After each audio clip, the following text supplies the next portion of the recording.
안녕하세요. 테마가 있는 카페입니다. 이 방송은 창원시 진해구에서 진행하는 마을방송 라디오고요. 저는 진행자 윤미령입니다. 이 방송은 각 회마다 다른 테마로 여러분들을 만나 뵙는 프로그램인데요. 전번 시간에 이어서 신화 이야기를 계속 이어나가겠습니다. 전번 1편까지는 그리스 신화에 관한 얘기를 해보았는데요. 오늘은 북유럽 신화 이야기를 들려드리도록 하겠습니다. 이 역시 너무나 방대하고 많은 이야기들이 펼쳐져 있더라고요. 무척 재밌기도 했지만 그들의 기본 세계관과 특히 주인공들을 통해서 들려주는 지혜와 교훈들이 무척 인상적이어서 꼭 소개하고 싶은 생각이 들었답니다. 자, 지금부터 귀를 기울이시고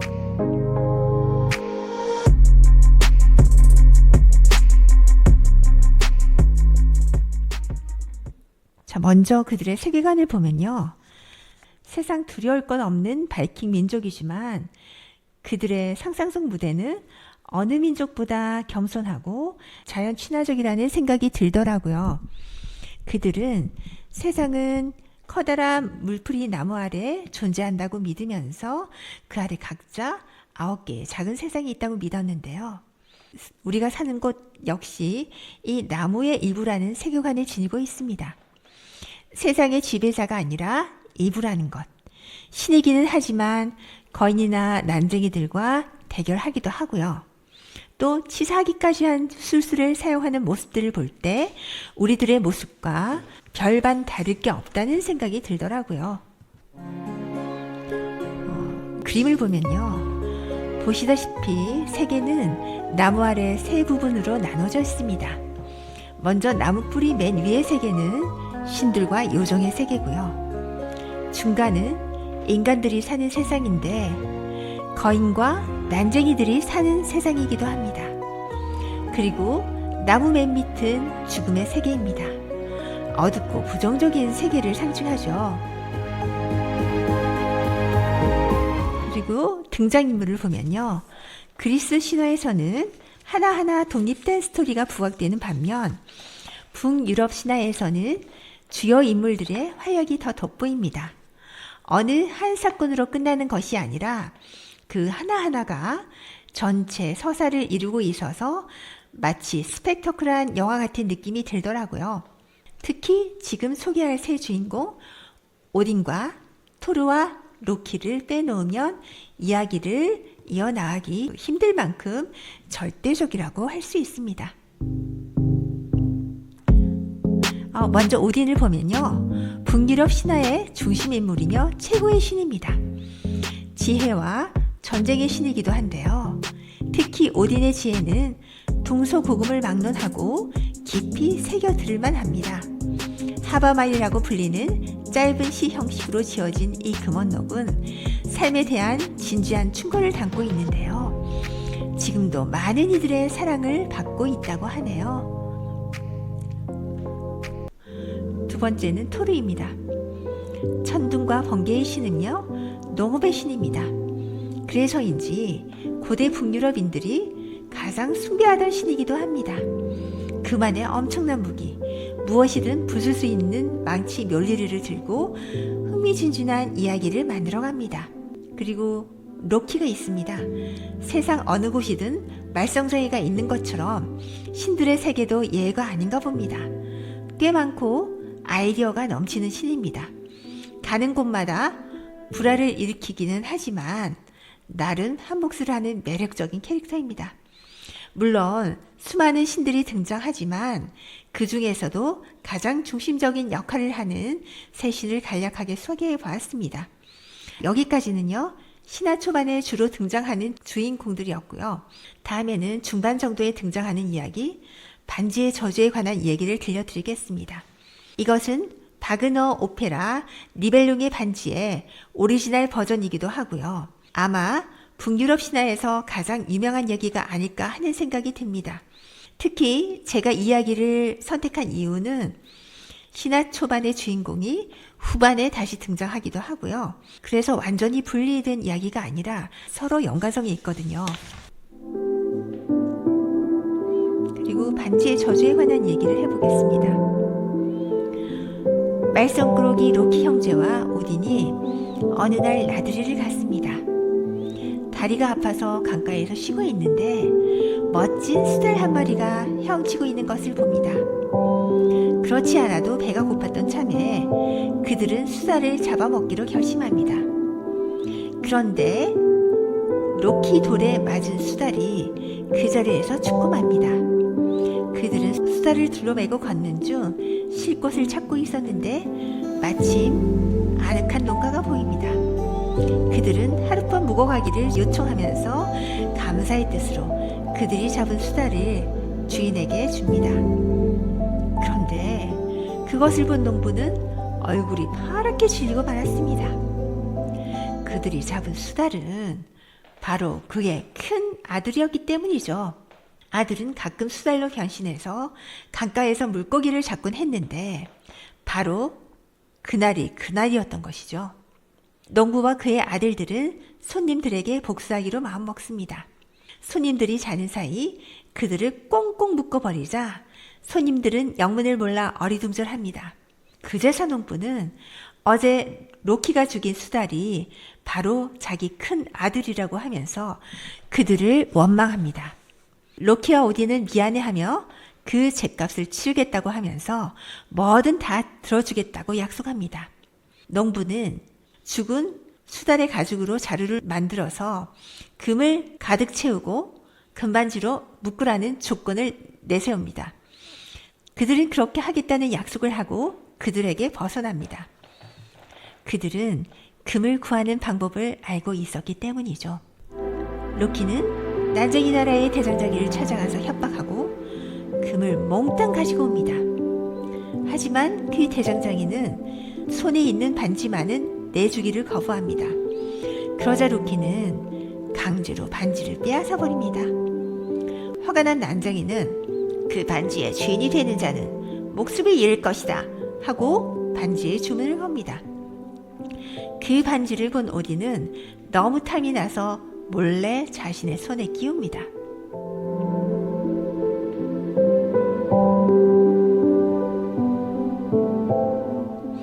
약속대로 그들은 부대에 금을 가득 채워 농부에게 가지고 갑니다.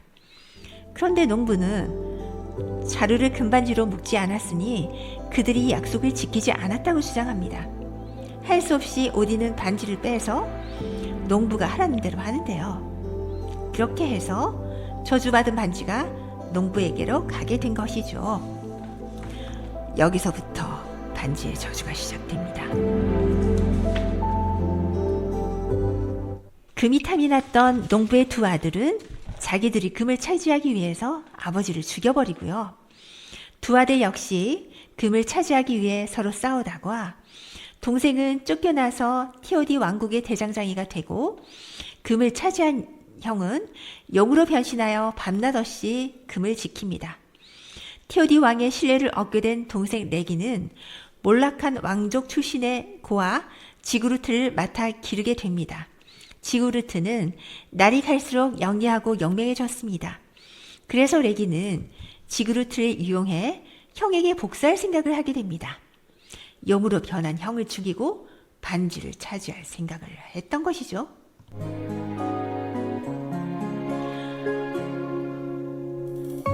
훌륭한 용사로 자란 지구루트는 어린 시절 양 아버지에게 들었던 이야기 속 보물을 차지하기로 마음먹습니다. 드디어 용을 찾아낸 지구루트는 용을 죽이는 데 성공합니다.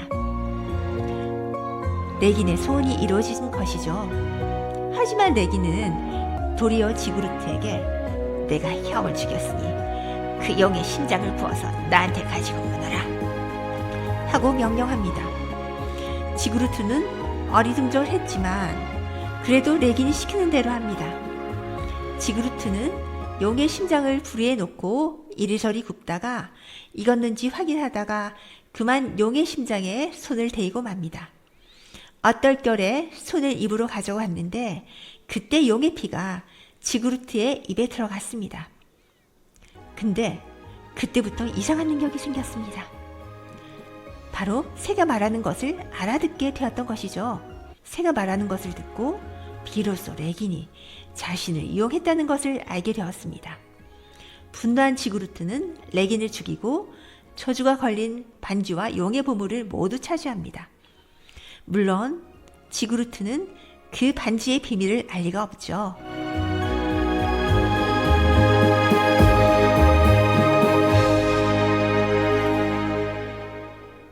그 후 지구루트는 저주가 걸린 반지를 지닌 채 혼자서 길을 떠납니다. 한참 동안 길을 가다가 불에 타고 있는 오두막을 발견합니다. 지구루트는 겁도 없이 불길을 뛰어넘어서 오두막 집의 문을 열었습니다. 그런데 웬 용사가 갑옷을 입은 채 잠들어 있었습니다. 지구루트는 용사의 갑옷을 칼로 져서 벗겨냈습니다. 그런데 웬일일까요? 갑옷 안에는 아름다운 여성 브랜힐트가 잠들어 있었습니다. 그녀는 죽은 용사들을 오딘의 나라로 인도하는 요정인데 그만 저주를 받아서 잠이 들어 있었던 것입니다. 지구루트 덕분에 잠에서 깨어난 그녀는 지구루트에게 온갖 세상의 지혜를 가르쳐 주었습니다. 마침내 그들은 서로 사랑하게 되었습니다.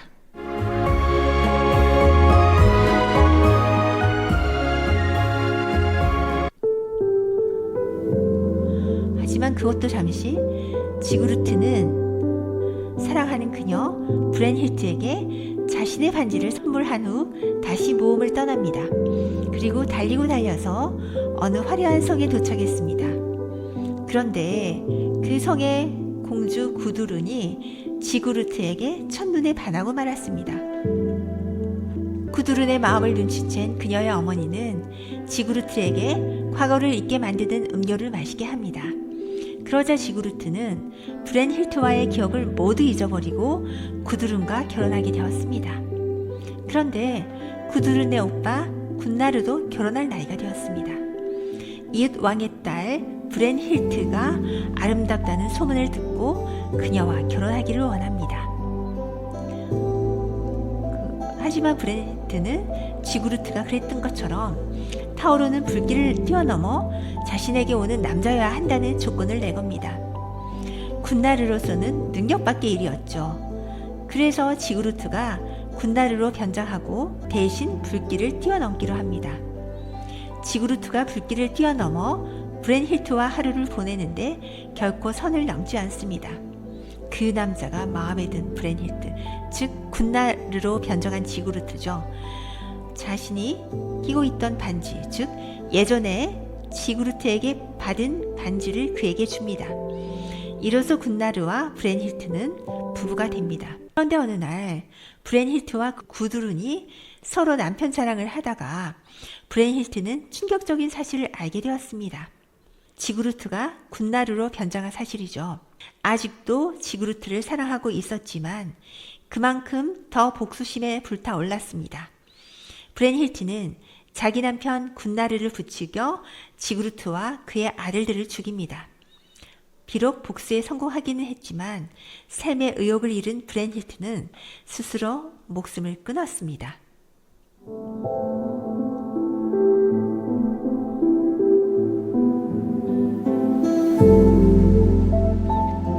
결국 군나르는 지구루트의 보물을 차지하게 되었습니다. 남편을 잊고 슬픔에 빠진 딸 구두룬을 보다 못한 그의 어머니는 딸에게 다시 망각의 음료를 마시게 합니다. 구두룬은 다시 이웃 왕과 결혼해 다시 주 자녀를 얻게 됩니다. 보물에 관해 알고 있던 그녀의 남편은 반지를 빼앗을 속셈으로 구두룬의 오빠들을 초대합니다. 오빠들은 왕의 계략으로 독사에게 물려 잔혹하게 죽임을 당합니다. 이 모습을 본 구두룬은 남편에게 복수하기로 마음먹습니다. 자신의 아들들의 심장과 피를 요리해서 남편에게 대접했습니다. 이 사실을 알게 된 남편은 충격으로 해마를 잃습니다. 그 틈을 타서 궁전에 불을 지르고 자신은 바다에 뛰어내리고 맙니다.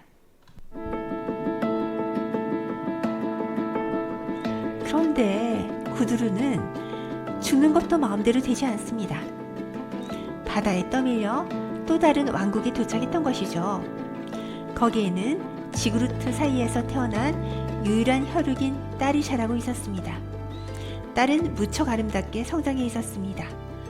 이웃나라 나이 많은 왕이 구두른의 딸 슈반힐트와 결혼하고 싶어 사절을 보냅니다. 그 사절단에는 왕의 아들도 있었습니다. 젊은 왕자와 슈반힐트는 서로 호감을 느끼게 되었죠. 이에 분노한 왕은 아들을 죽여버리고 슈반힐트도 죽여버립니다. 원인 제공자로 생각했던 것이죠. 또다시 비극이 시작될 징조입니다. 복수의 화신 구두룬이 가만히 있을 리가 없죠. 그의 새 아들을 보내서 자기 딸을 죽인 왕을 살해하라는 명령을 내립니다. 새 아들은 그들끼리의 의견 충돌 끝에 막내 아들을 죽입니다. 마침내 두 아들이 미션을 수행하러 합니다. 그런데 둘이서 왕을 해치우기에는 역부족이었습니다. 두 손 두 발은 처리했는데 머리를 자르지 못했던 거죠. 그제서야 자기들이 동생을 죽인 것을 후회합니다.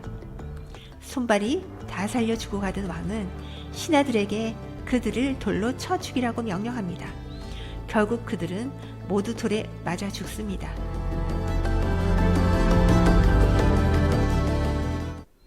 난장이의 예언이 실현되었던 것일까요?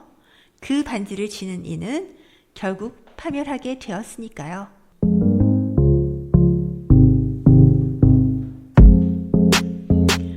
어떠셨나요? 장편 서사 같은 느낌이 들지 않으셨나요?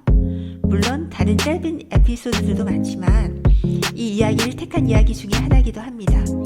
개별 에피소드들이 상징이 되는 그리스 신화와 다른 점이기도 한 것 같거든요. 오늘도 짧지 않은 이야기를 들어주신 여러분께 감사드리며 오늘 방송을 마무리합니다. 다음 시간에는 동양 신화 속으로 여러분을 안내하겠습니다. 지금까지 테마가 있는 카페였습니다.